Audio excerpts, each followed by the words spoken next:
Boa tarde, nós estamos aqui no Colégio de Aplicação da Universidade Federal de Roraima, o CAPES, dando sequência a entrevistas com as supervisoras do PIBID. Eu sou Clelay Correia, graduando do curso de História da Universidade Federal de Roraima, e hoje vou apresentar uma entrevista com a professora Adriana. Tudo bom, professora Adriana? Boa tarde. Boa tarde. Você pode se apresentar, por favor? Sim, quero agradecer o convite, dos bolsistas aí do PIBID que estão realizando esse trabalho. Eu sou a professora Adriana Gomes Santos, sou professora do Colégio de Aplicação. Entrei no Colégio de Aplicação da Universidade Federal de Roraima em 2014 e estou no exercício da direção do Colégio de Aplicação também e sou supervisora do PIBID neste ano. Nós temos aqui algumas perguntas relacionadas à sua trajetória dentro da educação, sua própria trajetória de vida, e a gente vai iniciar agora. Em que momento você percebeu que gostaria de sair do seu trabalho como policial civil e ser professora? É uma pergunta difícil, tá? É a primeira vez que eu vou falar sobre isso, assim, publicamente, gravado. Eu percebi quando eu não me sentia feliz no exercício da profissão, especialmente porque quando a gente trabalha no sistema de segurança pública, a gente acaba recebendo uma série de casos, de pessoas que são presas, e muitas dessas pessoas são advindas de setores sociais, de classes sociais, da qual muitos deles não tiveram acesso à educação, tem uma situação de vulnerabilidade social, socioeconômica muito grande. E eu percebi que aquele espaço em que eu estava não era um espaço que eu gostaria de estar, porque eu queria ajudar a salvar aquelas pessoas. Era como se a educação representasse para mim um momento que eu pudesse dialogar. A gente sabe que a gente não consegue salvar as pessoas, assim, dessa forma, de uma forma mais ampla, mas eu queria minimamente estar num setor social que eu pudesse ajudar as pessoas, dar condições de elas terem um mínimo de acesso a informações, à educação. Eu queria ajudar nesse campo social, porque eu pensava, nossa, se eu estivesse na sala de aula, talvez eu conseguisse salvar os meus alunos no sentido de dar essas informações e eles não chegarem ao ponto de serem presos, Então eu pensava muito nessa perspectiva, para poder mudar vamos dizer, de trabalho completamente aí do setor que eu atuava, da Polícia Civil para a educação. Na época eu pensava dessa forma. Nós temos aqui até outra pergunta, mas acho que a senhora acabou de responder, que seria a situação que levou a senhora a fazer essa mudança, assim, vamos dizer, até drástica, Foi todo esse processo de vamos dizer assim, adaptação, Você saiu da polícia e para dentro da sala de aula. Como a experiência na Polícia Civil, ela foi muito difícil para mim. Eu entrei na Polícia Civil com 19 anos, Então a gente acaba lidando com diversos casos muito difíceis. Então, quando eu fui para a sala de aula, eu percebi que eu gostava de estar ali naquele espaço, dialogando com as pessoas, e uma coisa que a sala de aula permite, que é de aprender, Os alunos nos permitem aprender muito. E aí foi difícil no início, porque eu tive que dar conta de uma metodologia, mas ao mesmo tempo fácil pela relação humana que era estabelecida ali, que era completamente diferente, Então eu levei, eu acho que um ano assim para me adaptar, no sentido de aprender a dar aula, vamos dizer, aprender a dialogar ali na sala de aula, porque inclusive a gente não tinha no curso os estágios e os programas como a gente tem hoje, Hoje no curso de História tem uma quantidade de estágios muito grande que permite um contato maior na sala de aula, e tem uns programas de iniciação à docência, a possibilidade de residência pedagógica. Isso permite que o aluno da graduação ele saia com uma certa experiência, para a sala de aula. No meu caso, como eu não tive isso, eu demorei um pouco a me adaptar à sala de aula, mas com o tempo a gente vai aprendendo, e dialogando com os nossos alunos, aprendendo como eu gosto de ler o Paulo Freire, então sempre fiquei muito atenta àquilo que os alunos trazem, né? Trazem do seu lugar social para dentro da sala de aula. Então o processo é só olhar, né? Olhar para os alunos, entender o que eles trazem e a partir daí dialogar para a construção. Então, assim, ao mesmo tempo que é uma mudança muito grande, foi uma mudança prazerosa, de aprendizado, de conhecimento, e que eu não me arrependo e nunca me arrependerei disso, apesar da família até hoje nunca ter concordado com a mudança drástica, entendeu? É drástica mesmo, mas eu não me arrependo da minha escolha. Você poderia nos relatar como foi essa sua trajetória acadêmica e até chegar hoje em dia, sua trajetória acadêmica e profissional? É uma trajetória difícil, porque eu vim de uma cidade do interior, né? Meus pais são pequenos agricultores e eu vim para a cidade de Boa Vista sozinha, né? Então, morei com famílias e muitas vezes tinha que trabalhar nos finais de semana, né? Como empregada doméstica para poder conseguir, né, me locomover em Boa Vista para poder fazer cursinhos, né, e passar no vestibular e passar em concurso. Então a trajetória para chegar na academia já foi uma trajetória muito difícil, né? E depois eu passei o curso de história todo, quando eu fiz trabalhando também, que eu estava esse primeiro serviço público que eu estava, que era na Polícia Civil. Então isso garantiu que eu me mantivesse durante todo esse período. Depois que eu terminei o curso de História, aí eu consegui fazer o concurso, né, público de 2007 e passei, né, para outra cidade do interior e depois fui removida aqui para a capital. Mas todo esse processo, e aí eu gostaria até de relatar que foi muito interessante, porque nós, os alunos de História, os acadêmicos de História, instigados por um professor de História, que era o professor Fernando Damasceno, que ele dava inclusive o componente curricular de estágio, ele instigava muito a gente no sentido de perguntar: vocês vão terminar o curso de História e vão fazer o quê? Porque na realidade nós não tínhamos concurso público. Então nós começamos uma campanha dentro da universidade, né? Nós fizemos alguns panfletos, aí distribuímos na universidade, mobilizando, tentando fazer uma mobilização no sentido de que o governo do estado chamasse um concurso público porque fazia muitos anos que não tinha concurso público, desde a década de 90. E além disso, nós protocolamos uma denúncia no Ministério Público Federal para que o governo do estado chamasse o concurso público.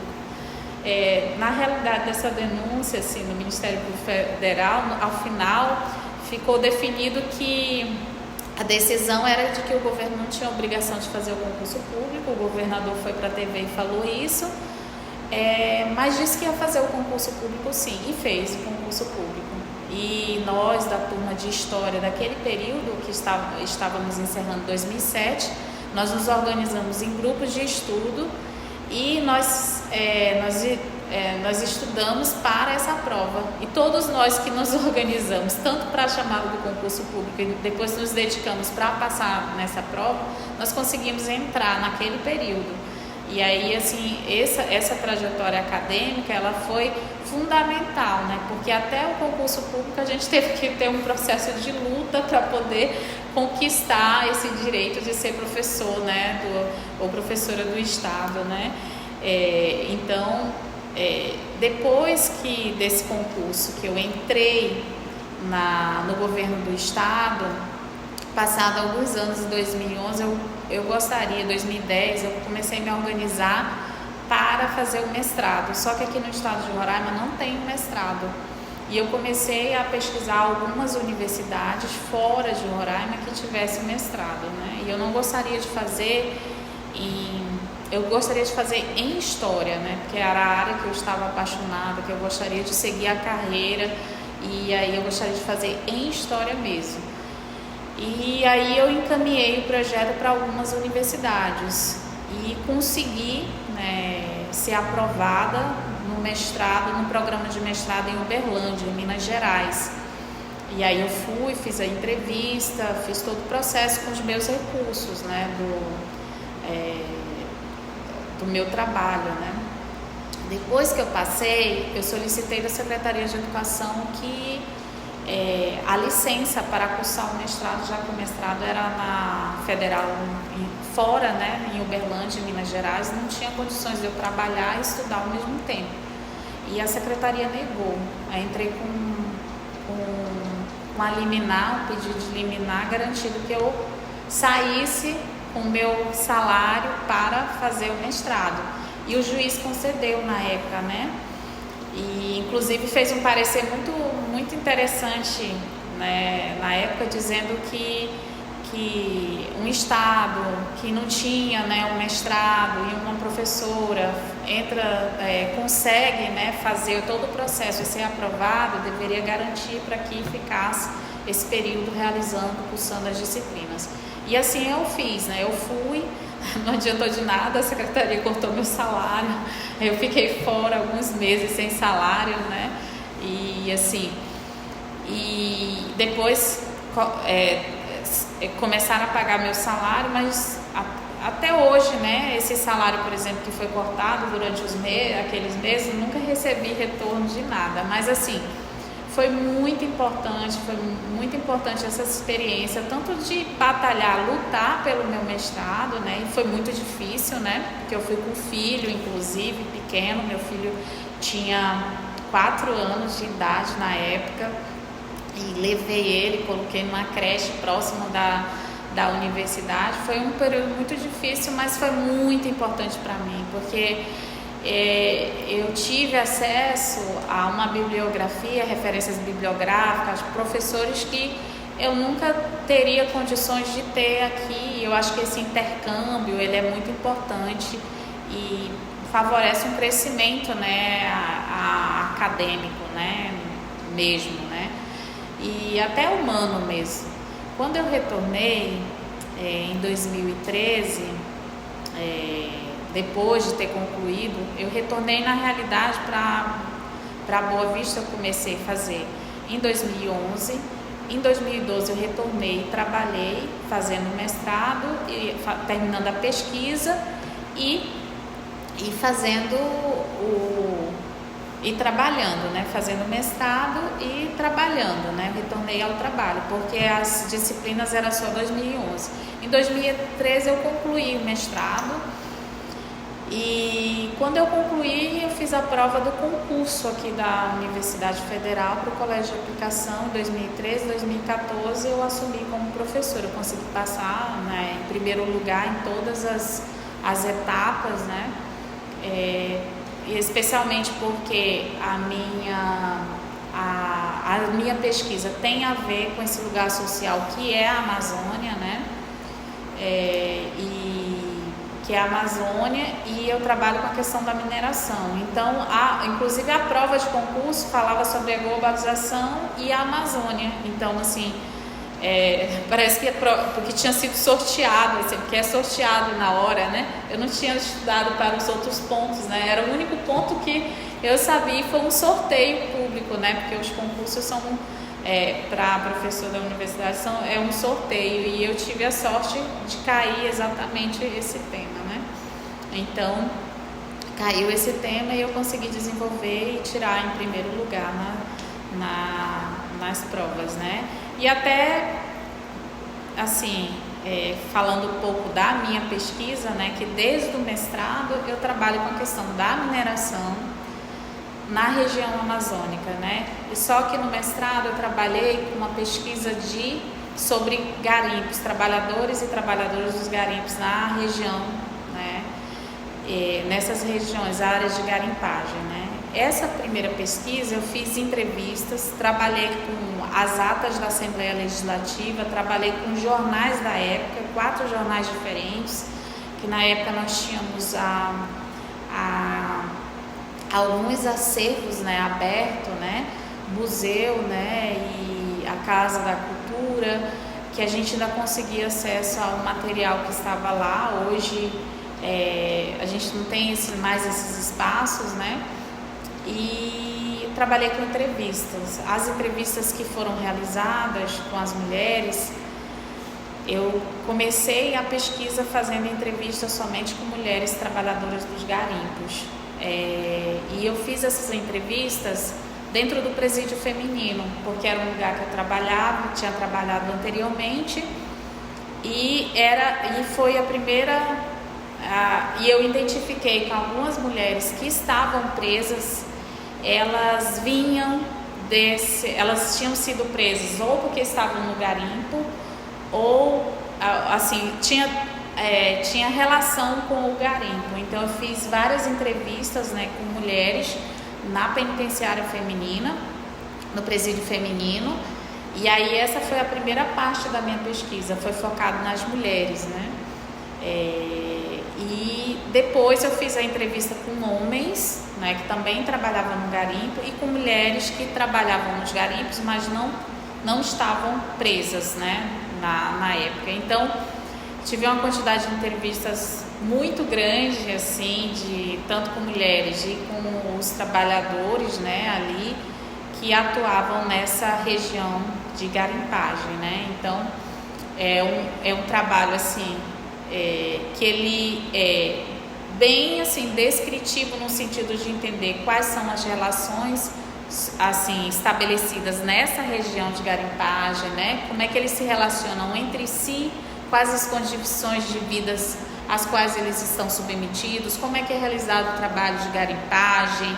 Aí deu para identificar também a violência, as mortes, né, a contaminação. Vários desses trabalhadores eles são contaminados, né, e inclusive alguns deles eu acompanhei o processo, inclusive de adoecimento. Alguns que foram presos, né, assim, acabaram pedindo para eu ser testemunha, né? Por quê? Porque eles são colocados são de uma condição de vida e social que muitas vezes a única coisa que lhes resta é atuar na questão da mineração, da garimpagem, mas entendendo que é um risco. E eles falam também da questão do conflito com os indígenas. Então as vítimas todas desse processo, né, acaba sendo migrantes, né, atualmente são venezuelanos, mas anteriormente eram migrantes de regiões do Nordeste que vinham para cá e precisavam trabalhar e iam para essas regiões do garimpo, né? E também os indígenas, né, que acabam sofrendo tanto com a contaminação e com a questão da violência, a ocupação dos seus territórios. E aí, depois que eu entrei no colégio de aplicação, após ter finalizado o doutorado, eu fiquei os 3 anos de estágio probatório, né, e consegui depois sair, né, já com o salário e tudo mais, tudo certo, pela Universidade Federal para fazer o doutorado. O doutorado eu fiz pela PUC de São Paulo, tá? E o doutorado eu me propus a trabalhar algumas questões, já com um pouco dessa maturidade acadêmica, mas também relacionada com a minha militância sobre a questão da reparação. Eu acompanhei o processo da Comissão Nacional da Verdade desde quando ela foi fundada, 2012, a atuação dela até a entrega do relatório final.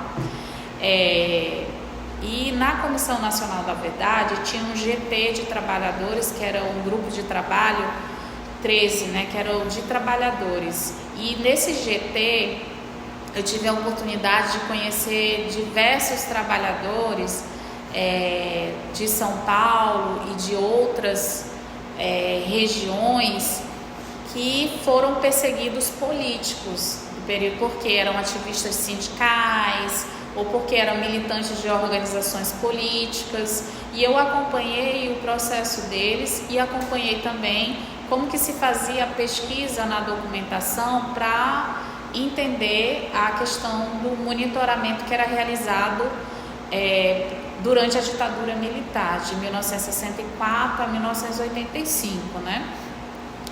A ditadura empresarial militar, né?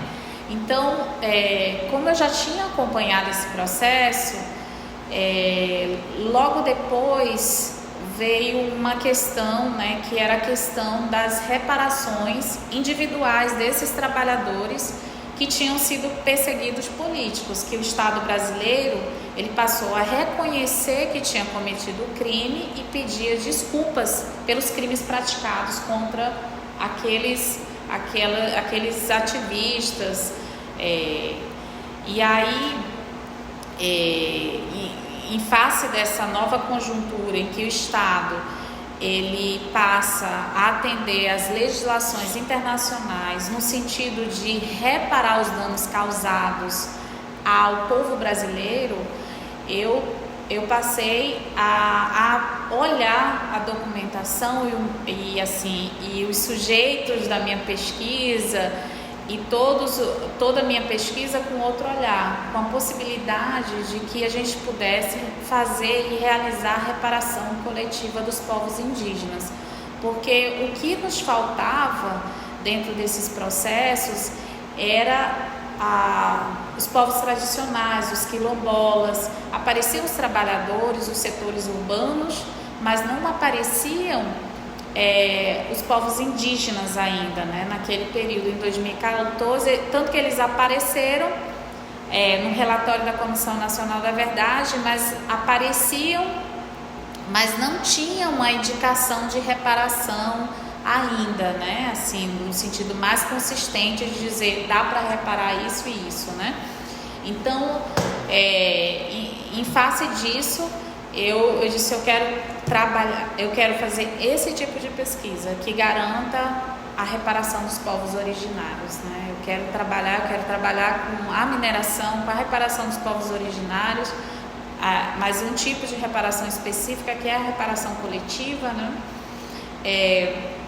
E aí, pensando nisso, eu comecei a pesquisar também onde que esses processos de reparação coletivas eles estavam mais avançados, porque eu gostaria muito de fazer esse estudo da legislação internacional para embasar as minhas pesquisas, para eu conseguir identificar no meu documento que tipo de análise que eu teria que fazer para identificar os tipos de crimes. Então, aí eu observei que o continente onde estava mais avançado a questão da reparação coletiva era na África, que tinha diversos casos sobre a reparação coletiva. Só que, ao mesmo tempo, a África é muito grande, né? Então, eu tinha que escolher um país. E aí eu escolhi, na época, a África do Sul, porque a África do Sul acaba sendo um dos países mais desenvolvidos, ele tem a economia assim, um pouco que nem a da Argentina, vamos dizer assim, e também porque ele congrega uma série de migrantes, né, que vão para esse país justamente porque ele tem uma economia mais, vamos dizer assim, uma economia melhor assim, da África subsaariana, né? E aí fui para a África do Sul e consegui, né, dentro da África do Sul, na universidade, né, da cidade do Cabo, eu consegui encontrar diversas pessoas que trabalhavam com a questão da reparação coletiva, inclusive da Namíbia, né, que são os povos que sofreram genocídio, né, que é os Ovaherero e os Namas, né. Eu conheci as lideranças desse movimento, né, a liderança do movimento por reparação coletiva, né, e aí essa reparação coletiva, ela é requerida junto à Alemanha, porque é a Alemanha que fez o processo de colonização na Namíbia, e aí ela praticou o genocídio, então eles fazem um processo de organização de luta bem interessante. E aí, na Universidade da Cidade do Cabo, tem um jurista que trabalhou no processo da Namíbia por 10 anos. Por 10 anos ele fez a pesquisa para juntar toda a documentação, conseguir fundamentar para poder requerer, né, a reparação por prática de genocídio junto à Alemanha, né?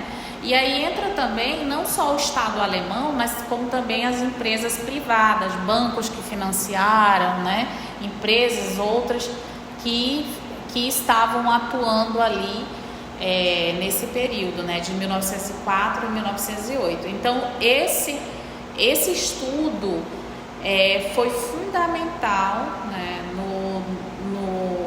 Na compreensão do que seria os crimes de lesa humanidade praticados contra os povos originários e as formas, né, as formas de requerer a reparação coletiva.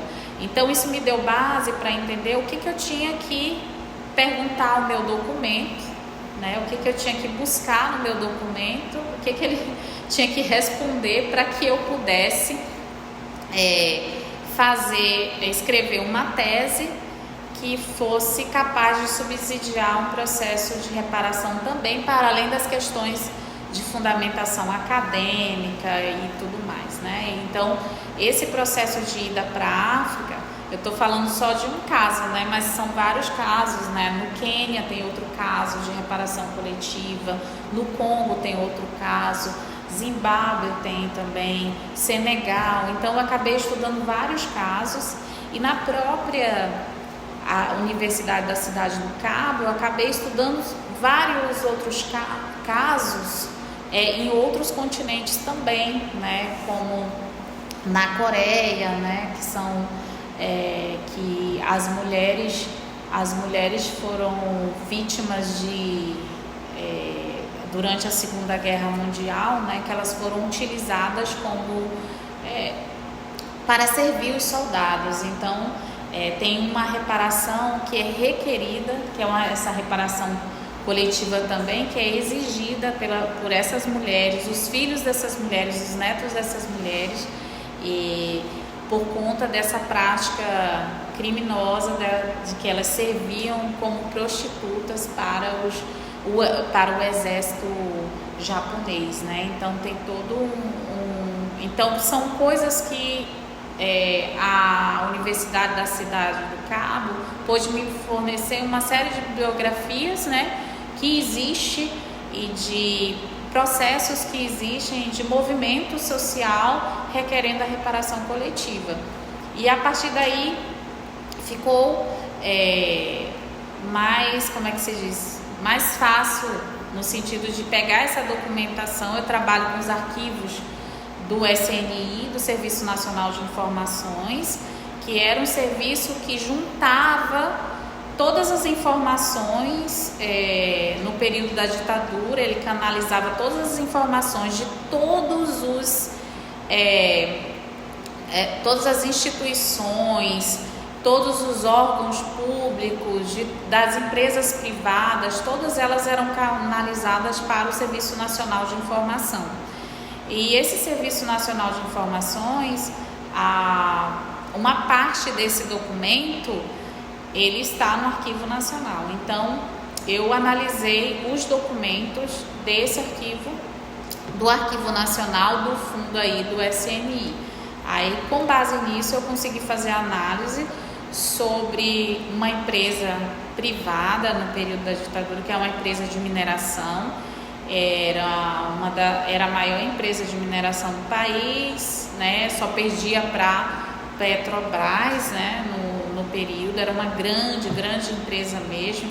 Tinham diversas subsidiárias em diversos setores sociais, setores econômicos, construção, serviços, mineração. Então ela atuava em diversos ramos da economia e ela realizou o processo de exploração na região amazônica, principalmente. Ela realizava em outras regiões do país, mas principalmente na região amazônica e especialmente nos territórios indígenas, aqui em Roraima, no Amazonas, em Rondônia, no Amapá. Então nós vamos ter diversas áreas que ela conseguiu aí atuar. Aí durante a pesquisa eu consegui identificar que essa empresa ela tinha uma relação muito próxima com o Estado, né, com os agentes estatais, aqueles que tinham cargos dentro do Ministério das Minas e Energia, Ministério da Economia e também nos departamentos que estavam responsáveis, né, no DNPN e na CPRM, que a CPRM era responsável, era uma empresa, era uma companhia de capital misto, né? De capital misto, era uma empresa aberta de capital misto que ficava responsável por, como é que se diz? Dialogar diretamente com o departamento que concedia os territórios para a mineração. Então, quando a gente começou a analisar essa documentação, nós percebemos que os proprietários da Paranapanema, os principais acionistas, eles eram vinculados a esses agentes estatais diretamente, que eles conseguiam com facilidade o acesso aos territórios indígenas, algumas vezes de forma legalizada ou legalizando posteriormente a sua ocupação. Então, esse é um processo identificado, né?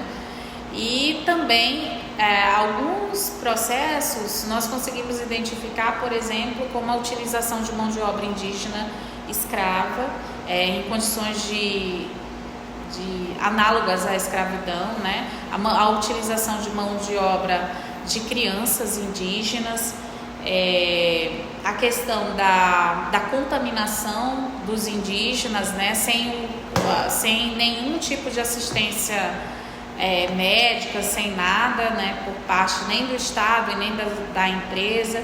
Então, uma série de articulações pormenorizadas em detalhes que a gente conseguiu identificar na documentação. Fora uma estrutura, né, que era estabelecida durante a ditadura, que permitia que as empresas realizassem todo esse processo por conta mesmo da própria estrutura da ditadura militar, que impunha uma situação de, vamos dizer assim, de criminalização, né, dos movimentos sociais, dos trabalhadores, de monitoramento, de controle mesmo social, que permitiam que situações sociais como essas ocorressem, né, controlando as informações aí. Então, a tese, na realidade, ela serviu de base para um processo, né, civil, né, um processo que está em aberto. Tem uma equipe hoje que continua estudando esse processo, né, que eu tenho contato, e tem um procurador responsável por esse processo de reparação dos povos indígenas que sofreram, né, os crimes praticados por essa empresa e também pelo Estado, né, desde contaminação ambiental, desde tudo. Então, a tese ela conseguiu se efetivar no sentido de que ela tem uma qualidade acadêmica, né, ela não é um processo judicial, ela não é um processo, ela tem uma estrutura acadêmica, mas ela deu base, né, por conta da documentação, do trabalho que foi realizado, ela deu base e deu suporte para a continuidade dos trabalhos, para que ela viesse a ter a abertura de um processo, né? E isso, eu acho que eu, assim, consegui, né, atingir esse objetivo, que era de possibilitar a reparação, só que a reparação a gente sabe que ela tem que ser uma luta, né? Uma luta que aí os povos originários também têm que estar junto dessa luta, né? Então, por isso que tem hoje uma equipe e o procurador, porque eles dialogam diretamente com esses povos que foram afetados. São vários, como são vários, tem que ser uma equipe muito maior, não pode ser só eu, né? Quais são os maiores desafios encontrados no seu trabalho como diretora do CAPES, e se esses desafios têm a ver com o fato de você ser uma mulher ocupando uma posição de destaque? Olha, são muitos desafios mesmo. Eu acho que é um lugar assim, que eu acho que todos devem passar. Eu já tinha ouvido essa frase de muitas pessoas, mas hoje eu sinto que realmente é. Quando eu entrei na direção, quando eu me propus, né, aqui é um processo eleitoral, eu me dispus a passar me candidatei, né, e passei pelo processo eleitoral e fui eleita, né, junto com a equipe, né. Aqui nós temos uma equipe de coordenadores e coordenadoras, né, e é uma equipe muito boa. Não me sinto só nessa gestão e só por isso que eu dou conta, porque a gente tem um trabalho muito compartilhado e assim, muitas vezes a gente pega essas coisas assim muito difíceis e quando a gente termina a gente dá uma gargalhada e assim, e se anima para o próximo desafio. Eu acho assim que tem muitos desafios. O maior deles é o desconhecimento sobre a questão do próprio funcionamento institucional, do fluxo dos processos, algumas questões relacionadas a isso. E isso só é possível aprender quando você faz, quando você estuda, quando você está dedicado a isso. A instituição ela fornece algumas formações relacionadas a isso, e a gente tem um acesso através das formações, mas tem que estudar muito, tem que ler muito para compreender isso. O trâmite desses processos de licitações, isso foi um dos grandes desafios, porque eu tive que me qualificar para poder hoje minimamente compreender o funcionamento dessas questões. Porque não é algo que você só entrega para outra pessoa fazer, é algo que você tem que dominar, todo mundo da equipe tem que dominar, então é difícil. A outra questão, eu acho que o mais difícil é você encontrar o caminho de melhor diálogo com os próprios colegas, porque cada um vai pensar de um jeito, vai ter uma opinião de um jeito, vai se diferir do outro. E essa complexidade que é o ser humano, às vezes é muito difícil de lidar. E a gente sabe que no serviço público, especialmente na nossa profissão, tem muitos adoecimentos. E daqui desse lugar eu consigo observar muitas pessoas, assim, colegas meus doentes. E isso tem sido muito difícil, né? Lidar, né? Porque muitas vezes a forma como os colegas lidam com as questões não é um problema dele, mas é um problema já do adoecimento, assim, pela situação, pelo local do trabalho. Então, assim, é muito difícil. Isso é muito difícil. Visualizar, assim, o conjunto dos colegas, conhecer, né, esses aspectos, essa parte também tem sido difícil.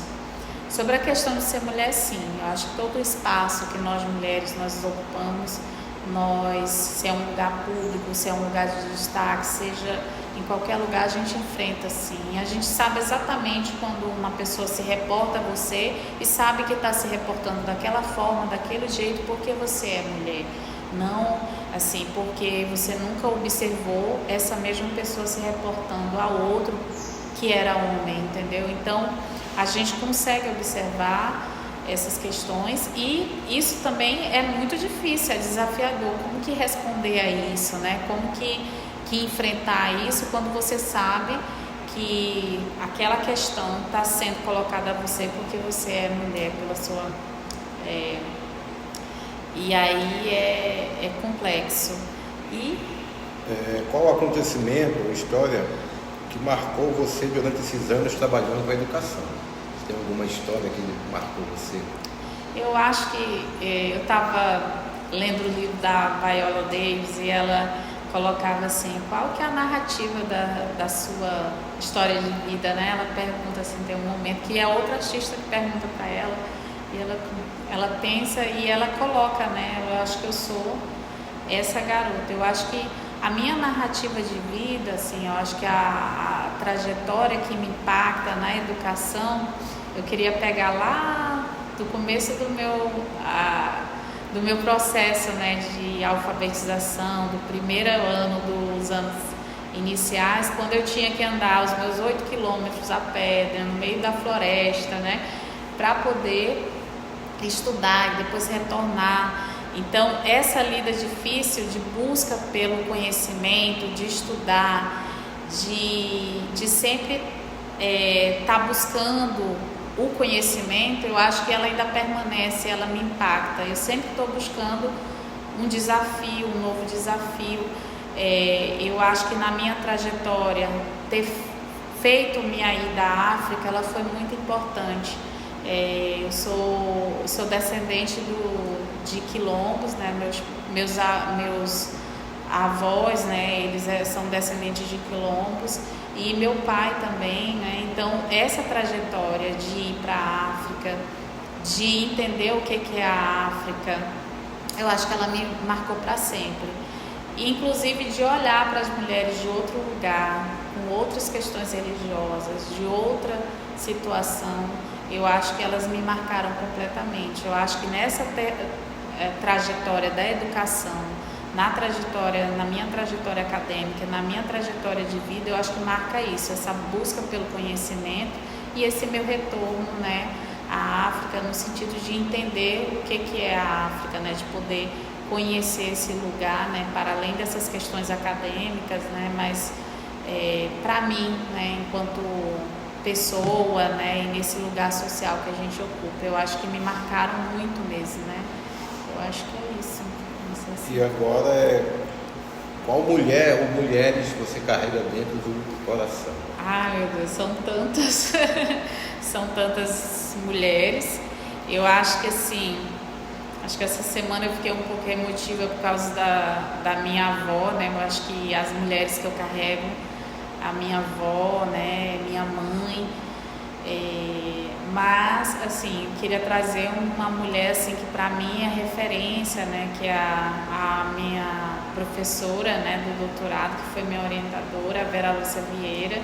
Ela tem 80 anos atualmente, né, e é ativista, militante, e ela trabalha, né, até hoje com esses processos de reparação, não parou. Queria ter a sanidade dela para chegar até essa idade fazendo essa luta, né. Eu acho que a professora Vera Lúcia Vieira, ela fica como referência, assim, no sentido de ter esse olhar social, né, de buscar. É uma mulher que entra na favela, que ajuda, né, ela tem um observatório da violência policial, que ajuda a fazer os processos de denúncia contra a violência policial, numa cidade de São Paulo tão gigante, né. E ela é uma grande referência para mim, assim, de ser humano, de humanidade, né?